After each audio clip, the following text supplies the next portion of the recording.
का हकीकत में। आपके एक्सप्रेशन से पता क्या लग रहा है, सुनो आपके चेहरे से क्या लग रहा है, आप चाटू काटता कर दियो उस टाइम आपके फेस से, एक्सप्रेशन से। अच्छा आप ये बताइए मेरे एक्सप्रेशन से आपको कैसे हकीकत में 1000 लोग खड़े कोई बता देगा आपके एक्सप्रेशन से क्या है क्या नहीं। आप मेरे एक्सप्रेशन से ये पहचान रहे हैं? हकीकत बात है। क्या लिखा है मेरे एक्सप्रेशन में बताइए? हमारे एक्सप्रेशन से चाटुकारिता। आपकी बात नहीं हो रही तो चाटुकारिता हो रही है? बात क्यों नहीं हो रही है बताओ? आपकी बात क्यों नहीं हो रही? 1 महीने से आपका प्रोटेस्ट कवर कर रही हूँ मैं। अच्छा। आप मुझे चाटुकार बोल रहे हो? 1 महीने से करिए। क्या करा आपने? 1 महीने में क्या दिखाया आपने? क्या दिखाया? 1 महीने में क्या दिखाया आपने बताओ? अरे जो आपने क्या दिखाया? क्या कर रहे हैं? आपने क्या दिखाया? अरे मैडम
लेकिन मैंने अभी कोई भी गलत सवाल नहीं किया है, एक को मैंने फरमाया नहीं है, लेकिन ये लोग आगे मुझे ये भड़का रहे हैं और मेरे सवाल पे भड़क रहे हैं।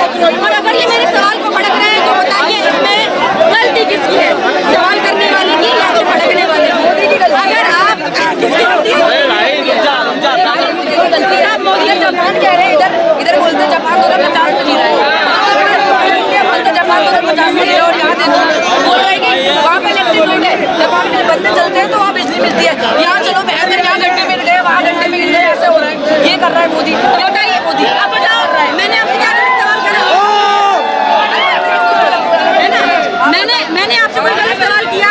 कितने लोग खड़े हैं, मैंने किसी से गलत सवाल किया? मैंने किसी से गलत चीज बोली? हम तमाम लोग मुझे आके बोलेंगे कि आपके फेस से लग रहा है आप चाटुकारी कर रहे हैं। तो बताइए सर, एक महिला पत्रकार अगर इतने सारे आदमियों के बीच में अगर मैं खड़ी हूँ तो आप मुझे सीधा आगे नहीं बोल सकते, 4 लोग मुझे आगे नहीं घेर सकते। और ये पहली बार नहीं हुआ है, जंतर मंतर का मेरे साथ ऐसा हुआ था। अगर कोई पत्रकारिता करे तो आप कैसे घेर लोगे? आप जवाब मत दो ना, आप जवाब करिए, आप जवाब मत करिए। काम कर रहे हैं अपना, जैसे आप प्रोटेस्ट कर रहे हैं हम अपना काम कर रहे हैं।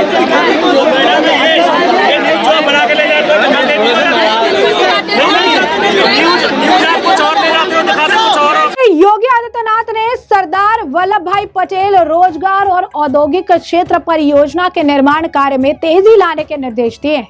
मंगलवार को परियोजना की समीक्षा करते हुए खुद मुख्यमंत्री योगी आदित्यनाथ ने कहा कि उत्तर प्रदेश देश की सबसे बड़ी युवा शक्ति का प्रदेश है। तेजी से बढ़ते निवेश, विस्तार ले रहे उद्योग और बदलती तकनीकी आवश्यकताओं को देखते हुए राज्य को ऐसे संस्थागत ढांचे की जरूरत है जो युवाओं को प्रशिक्षण, रोजगार, उद्यमिता के अवसरों से सीधे जोड़ सके। मुख्यमंत्री ने कहा कि प्रशिक्षण की व्यवस्था उद्योग की वास्तविक जरूरतों के अनुरूप होनी चाहिए ताकि युवाओं को कौशल प्राप्त करने के बाद रोजगार के लिए भटकना ना पड़े। उन्होंने निर्देश दिए कि परियोजना को केवल प्रशिक्षण केंद्र के रूप में नहीं बल्कि रोजगार, उद्योग और उद्यमिता के समेकित इकोसिस्टम के रूप में विकसित किया जाए। बैठक बैठक में बताया गया कि वर्ष 2017 के बाद उत्तर प्रदेश में निवेश और औद्योगिक गतिविधियों में उल्लेखनीय वृद्धि हुई है। आने वाले वर्षों में विभिन्न क्षेत्रों में बड़ी संख्या में कुशल मानव संसाधन की आवश्यकता को देखते हुए सरदार वल्लभ भाई पटेल इंडस्ट्रियल और अप्लायंसमेंट जोन की अवधारणा तैयार की गई है। इसका उद्देश्य युवाओं को उद्योगों की मांग के अनुरूप प्रशिक्षित कर उन्हें रोजगार और स्वरोजगार के बेहतर अवसर उपलब्ध कराना है। बैठक में 9 क्षेत्रीय जोनों की प्रस्तावित हब और स्पोक संरचना प्रस्तुत की गई। प्रत्येक जोन में एक उत्कृष्टता केंद्र तथा उससे जुड़े क्षेत्रीय कौशल विकास केंद्र विकसित किए जाएंगे। हब स्तर पर उन्नत तकनीकी प्रशिक्षण, अनुसंधान, नवाचार, प्रशिक्षक परीक्षण, प्लेसमेंट और कैरियर सेवाओं का संचालन होगा, जबकि क्षेत्रीय आवश्यकताओं के अनुरूप प्रशिक्षण कार्यक्रम स्पोक केंद्रों के माध्यम से संचालित किए जाएंगे।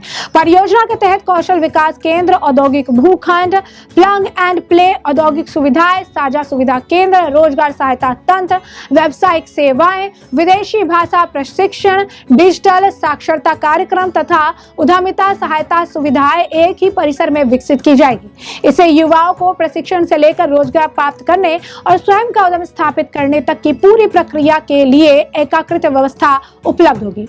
बैठक में बताया गया कि परियोजना के पहले चरण के लिए मऊ, कानपुर देहात, कन्नौज, रायबरेली, प्रतापगढ़ और कानपुर नगर में कुल 369 एकड़ भूमि उपलब्ध है और वहीं अन्य जिलों के लिए भी भूमि की उपलब्धता हो रही है। बैठक में यह भी कहा गया कि परियोजना के पूर्ण क्रियान्वयन के बाद प्रतिवर्ष 10 लाख से अधिक युवाओं को प्रशिक्षण और प्रमाणन उपलब्ध कराया जा सकेगा। प्रतिवर्ष 10 लाख से अधिक रोजगार मिलान का लक्ष्य रखा गया है, जबकि शिक्षित युवाओं के लिए 80% प्लेसमेंट सुनिश्चित करने की योजना है। इसके अतिरिक्त प्रतिवर्ष 2 लाख से अधिक नए आपको बता दें कि MSMI उद्यमियों को प्रोत्साहन मिलने तथा लगभग 50,000 गीग वर्कर्स को औपचारिक आर्थिक गतिविधियों से जोड़ने का लक्ष्य निर्धारित किया गया।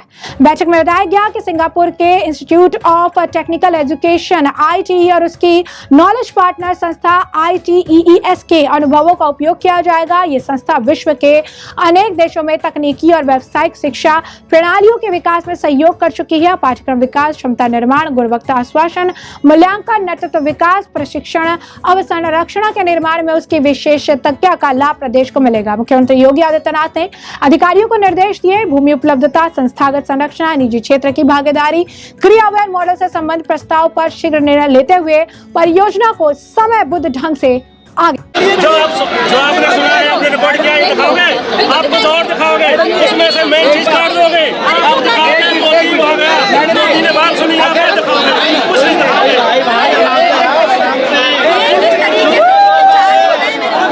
ये क्यों भड़क रहे हैं, मुझे नहीं समझ में आ रहा है।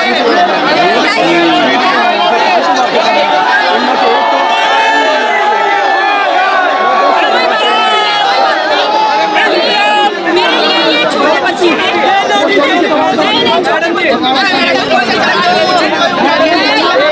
खड़ी रहूंगी, आप मुझे भगाओ, मैं खड़ी रहूंगी।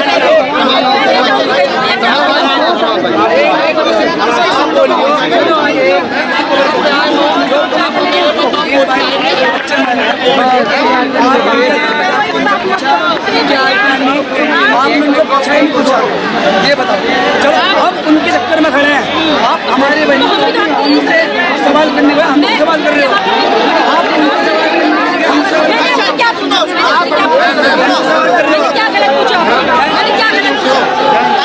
मैंने क्या पूछा? पहले मेरे सवाल आप मेरे सवाल पूछिए, क्या गलत क्या गलत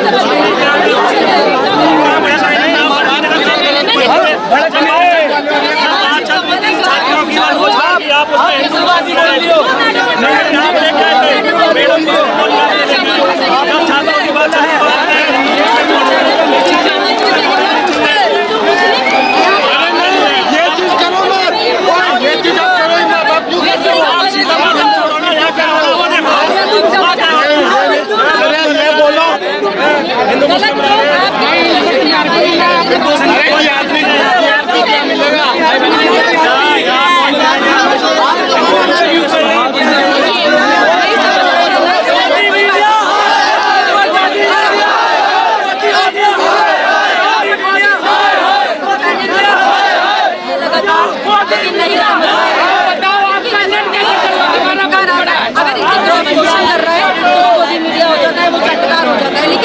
ये नहीं समझ पाएंगे जो पत्रकार है वो सिर्फ अपना काम कर रहे हैं। अगर आपसे एक सवाल पूछा जा रहा है, आपको वो सवाल लग रहा है कि नहीं भाई हम इसको जवाब नहीं दे सकते, आप जवाब मत दीजिए, वहाँ से हट जाइए। फिर आप आगे मेरे पे चार्ज हो रहे हैं, आप आगे तमाम बातें बोल रहे हैं, मुझे लेना दोबारा क्रॉस क्वेश्चन करता है तो आप भड़क जाओ, लग रहे हो, भड़को मत, आप अपना काम करो। जब आप अच्छे से रहोगे तो आप अच्छे दिखोगे, आप अच्छे से रहो और अच्छे से दिखोगे। क्या काम कर रही है? ईमानदारी से कर रही है क्या? ये जो कुछ किया हुआ है ना पूरा मीडिया का ही किया हुआ है 12 सालों से। अरे तो यार अपना काम कर रही है क्या? पर्टिकुलर मीडिया का है, नहीं मैं इनको नहीं बोल रहा हूँ, मैं आपको पर्टिकुलर नहीं बोल रहा हूँ, मैं मेन स्ट्रीम मीडिया को बोल रहा हूँ। आप अपने दिल पे हाथ रख के बोलिए मेन स्ट्रीम मीडिया आप पूछ करके काम कर रही है। ये चीज मैं नहीं बोल सकती ना, आप नहीं बोल सकते,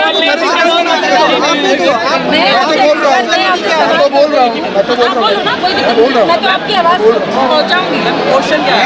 सही बात है, यहाँ पर देखिए वो भड़क गए कि बोलिए तो मैं कह रही थी कि यहाँ पर हिंदू मुस्लिम सब एक है। मैंने कहा हाँ मेरी भी दोस्त है मुसलमान, मेरी तो फील्ड में मैं काम करती हूँ, सब मेरे दोस्त हैं, उनके साथ खाना खाती हूँ, आराम से रहते हैं। मैंने इनसे ये बोला कि आपके प्रोटेस्ट में कई ऐसे नारे भी लगाए मुझे बहुत ही लगा और लोग जो है अब ये पूछ रहे मेरा गलत है, बताइए आपके प्रोटेस्ट में कोई हाँ मैंने मैंने किया उनसे, हमारे दीप के भैया ने क्या बोला है, जो भी अगर हिंदू विरोधी नारे लगाता है या हिंसक है वो हमारा बीजेपी का प्रोटेस्ट है ही नहीं। सही बात है। तो नहीं है ना, तो आप उनको बोलो ना, क्या मतलब वो बीजेपी का गुंडे हैं, आरएसएस के गुंडे हैं, हिंदू दल से हमें क्या पता है? हमारा देश का हमें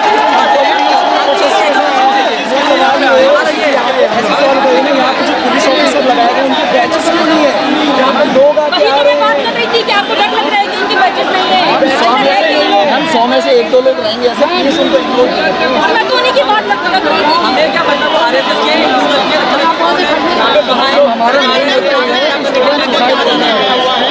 यहाँ पे किसी के माथे पे नहीं बोल रहे कि वो आरएसएस का है या अगर वो है तो वो गलत है, अगर किसी ने बोला है तो वो गलत बोला है, उसे पकड़ो, पुलिस पकड़े उसे जाके और गिरफ्तार करें। अगर ऐसे गंदे नाम लगा रहे कोई, हमारा उद्देश्य साफ करना है, हमारा एजुकेशन सिस्टम को अच्छा करना, साफ करना है। जो बच्चों ने सुसाइड किया है, जिन बच्चों ने सुसाइड किया है उसके लिए इंसाफ चाहिए। मैंने सवाल कर दिया, आप जवाब दे दो, आप मुझे आके बोलो आपकी शर्त लग रहा है। नहीं हमारा सिर्फ एक ही होता है।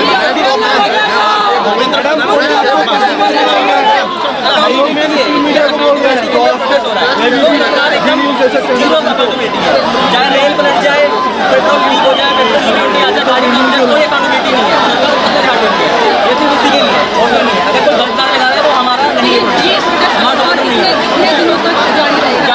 जब तक हमारे पास गवर्नमेंट नहीं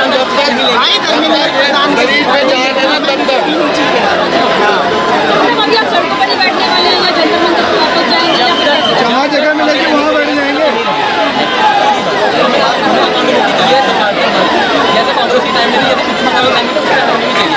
उन्होंने कहा बोला कि हमारे टाइम में इस्तीफे नहीं होते, क्यों नहीं होंगे? हमारा मेन सवाल यही है, हमें इससे अकाउंटेबिलिटी। यहाँ पे जो पुलिस आए वो अच्छे हैं, वो हमसे बात कर रहे बेटा डरो मत, हम कुछ नहीं करेंगे, वो भी हमें सपोर्ट कर रहे हैं। यहाँ पे हमने बोला मैंने भी देखा है, मैं स्पेशल मेरे आप में आज भी आए, मैंने बोला मेरे आंखें चल रही हैं, बेटा कुछ मत करो, अपना जुबान लगा के सोच लो, आराम से बैठ जाओ, कुछ नहीं करेंगे। तो मदद कर रही है। मतलब पुलिस भी कहीं ना कहीं जा नहीं पता कि हम सही कर रहे हैं। मुझे भी तो बच्चे हैं परमिशन ये 3 बजे की बता रहे हैं, 3 बजे तक की परमिशन है, तो अभी आप बैठने वाले हैं। अभी इस्तीफा देते हम अभी चले जाएंगे, जब तक इस्तीफा नहीं होगा तब तक नहीं जाएंगे, नहीं जाएंगे। 20 दिन से दोनों मार्च को सरकार का रिपोर्ट सबूत नहीं हुई, जबरदस्ती जब लोग भारत से बातचीत करने गया वो उठा लिया गया, क्या लोग सरकार का मतलब इतनी संवेदनशील है सरकार कि एक बार आके उनसे पूछा नहीं गया, जब लोग उठा लिया क्या किडनैपिंग नहीं हुई, पर्दा टांग के लेके जाओ, मैनिपुलेटिव दिखाई जा रही है। कोई भी मीडिया साथ नहीं उनकी देता। मैनिपुलेटिव दिखाई जा रही है। जो वाइफ है और दिखाया उनकी जो रिपोर्ट्स है वो मैनिपुलेट करके दिखाई जा रही है, असली चीज़ दिखाई नहीं जा रही है। आप ऐसे नहीं कर सकते हो। वो बंदा खुद कह रहा है कि मुझे यहाँ रहना है, कि मैं एकदम स्वस्थ फील कर रहा हूँ, तो आप उसको ऐसे दिखे नहीं तो बोले कि ऐसे नहीं जाना है। उन्होंने बोला है ऐसे किसी ने नहीं तोड़ा है, किसी ने नहीं तोड़ा है। आप मुझे कितने अपना अनशन दो। उन्होंने साफ बोली जब तक हम इस्तीफा नहीं लेंगे, जब तक हमारी मांगे पूरी नहीं होंगी हम इस्तीफा नहीं छोड़ेंगे। कई बच्चे और भी किस कर रहे हैं, अनशन वो अभी तक हैं, हम अपनी मांगों पे बने हुए हैं। जब तक हमें नहीं मिलेगा इस्तीफा तब तक हम नहीं जाने वाले हैं। सीधी बात, अगर गवर्नमेंट देख रही है ये आपके थ्रू तो उन्हें सीधा बोल दो, अगर आप चाहते हैं प्रोटेस्ट ना हो तो आप इस्तीफा ले लीजिए धरने मैदान का, हम चले जाएंगे। बात करने को भी नहीं तैयार है। हमें कोई शौक नहीं लगा कि हमें काम धाम छोड़ के पढ़ाई लिखाई छोड़ के सड़कों पे आके यहाँ पे बैठे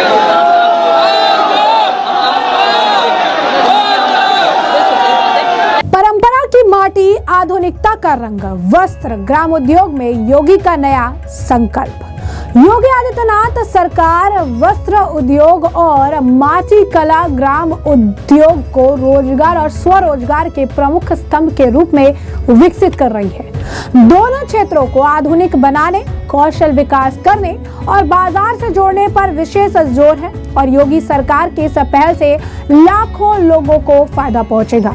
वस्त्र और परिधान क्षेत्र कौशल विकास उद्योग की जरूरतों के अनुसार नई ट्रेनिंग का व्यवस्था, सामर्थ्य योजना के तहत तकरीबन 2.28 लाख प्लस युवा प्रशिक्षित हुए हैं, 87% जिसमें महिलाएं हैं। पार्क और क्लस्टर, संत कबीर के नाम पर वस्त्र और परिधान पार्क विकसित हो रही हैं। रोजगार की बात करें तो बड़े पैमाने पर निवेश, उत्पादन और निर्यात में बढ़ावा देखने के लिए मिला है। माटी कला ग्राम उद्योग, मुख्यमंत्री माटी कला रोजगार योजना के जो लाभ है इसमें 10 लाख रुपए तक का ऋण, जो तकरीबन आपको बता दें कि 5% अंशदान और 25% सब्सिडी, मार्जिन मनी, मुफ्त इलेक्ट्रिक का चौक यानी व्हील, आधुनिक उपकरण यानी पग मिल, दिया, मशीन, पेंटिंग आदि की सुविधा जो उपलब्ध कराई जा रही है। प्रगति की बात करें तो 1331 प्लस इकाइयां स्थापित कर दी गई हैं, 48,000 प्लस कारीगर परिवार चिन्हित किए गए हैं और मेले में तकरीबन 4.20 करोड़ रुपए की रिकॉर्ड बिक्री देखने के लिए मिली है। मुफ्त मिट्टी खोदने की सुविधा जो है गांव के तालाबों से दी गई है। मुख्य फोकस पारंपरिक कारीगरों को आधुनिक तकनीक, डिजाइन, ब्रांडिंग और बाजार से जोड़ना है। युवा, महिलाएं और ग्रामीणों को स्वरोजगार देना है। एक जिला एक उत्पाद के साथ समन्वय बिठाना है। सीएम योगी के निर्देश पर दोनों क्षेत्रों को नवाचार प्लस परंपरा के मिश्रण से मजबूत किया जा रहा है ताकि ग्रामीण अर्थव्यवस्था सशक्त हो और युवा पलायन रुके। यानी योगी आदित्यनाथ उत्तर प्रदेश को और बेहतरीन राज्य बनाने के लिए हर एक फील्ड में बड़ा योगदान देते हुए दिखाई दे रहे हैं और साथ ही साथ बड़े कड़े फैसले ले रही हैं जिसके तहत रोजगार सृजित हो और साथ ही साथ जो परंपराएं, जो चीजें आप कह सकते हैं जैसे माटी से जुड़ी हुई हैं, जो चीजें एक वक्त पे विलुप्त होती जा रही थी उसे वापस से लाकर उसका आप कह सकते हैं मॉडर्नाइजेशन करके इसे धरातल पर उतार के और इससे रोजगार सृजित करने का काम भी किया जा रहा है जिसके तहत योगी सरकार हर एक कदम उठा रही है। तमाम छात्रों का ये कहना है कि धर्मेंद्र प्रधान हम यहाँ से चुपचाप चले जाएंगे क्योंकि शिक्षा का एक बड़ा मामला यहाँ पर सामने आ रहा है। जिस तरीके से नीट परीक्षा में पेपर लीक हो जाते हैं, छात्रों के करियर खराब हो रहे हैं और इनका यही कहना है कि हम आगे अपना फ्यूचर नहीं देख पा रहे हैं एक ऐसे शिक्षा मंत्री के साथ में।